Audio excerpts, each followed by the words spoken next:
किसी ने सही कहा है, कुछ रातें इतनी लंबी होती है कि सुबह होने के बाद भी ख़त्म नहीं होती।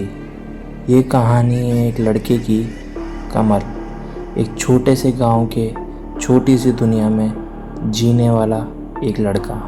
उसके माँ बाप के सिवा दुनिया में उसका कोई नहीं था, ना दोस्त ना रिश्तेदार। लेकिन उस रात उसने जो देखा, उसने उसकी ज़िंदगी का हर रंग छीन लिया।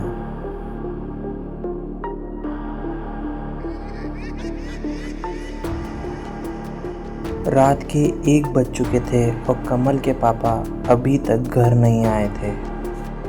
माँ, पापा अभी तक आए नहीं? रोज़ तो 10 बजे तक आ जाते हैं ना? बेटा, आते ही होंगे अभी। कमल जब अपने पिताजी को ढूंढने निकला, उसने देखा गांव के एक कोने में 3 आदमी उसके पिताजी को घेर के खड़े थे। तेरे पास पैसे नहीं हैं तो उधार क्यों लिया था?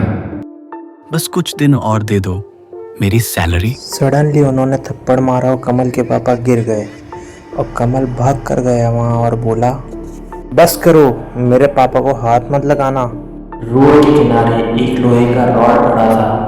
उस गुस्से में कमल ने उस रॉड को उठाया और एक के बाद एक के सर पर मारी और तीनों जमीन पर गिर गए, खून से लथपथ। और उस शमशान सड़क पर किसी को उनकी चीखें तक सुनाई नहीं दी। कमल, ये तुमने क्या किया? क्या तुम पागल हो? दोनों बाप बेटे घबरा गए और सड़क के किनारे एक खड़ी छोटी सी चैट में उन लाशों को डालकर कब्रिस्तान ले गए। कमल, किसी से कुछ मत कहना, समझ गया बेटा? उन्होंने एक गड्ढा खोदा, लाशों को दफनाया, लेकिन उनमें से एक आदमी की आंखें अभी भी हिल रही थी, पर उनका डर इतना गहरा था कि वो कुछ समझ ही नहीं पाए। दफनाते वक्त उस आदमी का एक ब्रासलेट कमल के हाथ लग गया और वो उसने पहन लिया बिना सोचे। अगले ही दिन बिना किसी सवाल के पिताजी ने कमल को एक बड़ी सिटी भेज दिया काम करने। तू बस यहाँ से चले जा, क्योंकि ये जगह अब सही नहीं है। कमल काम तो करता था, लेकिन उसके ऑफिस का लोकेशन अजीब था। हाईवे के पास और उसके पीछे था एक पुराना कब्रिस्तान।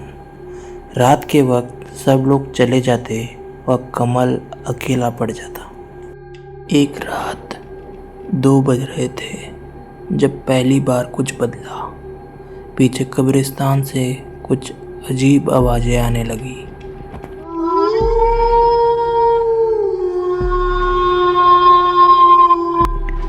कमल उठकर देखने लगा और जैसे ही उसने मिरर के सामने अपना हाथ देखा तो ब्रासलेट का कलर काला पड़ चुका था और उसने जैसे ही पीछे मुड़ के देखा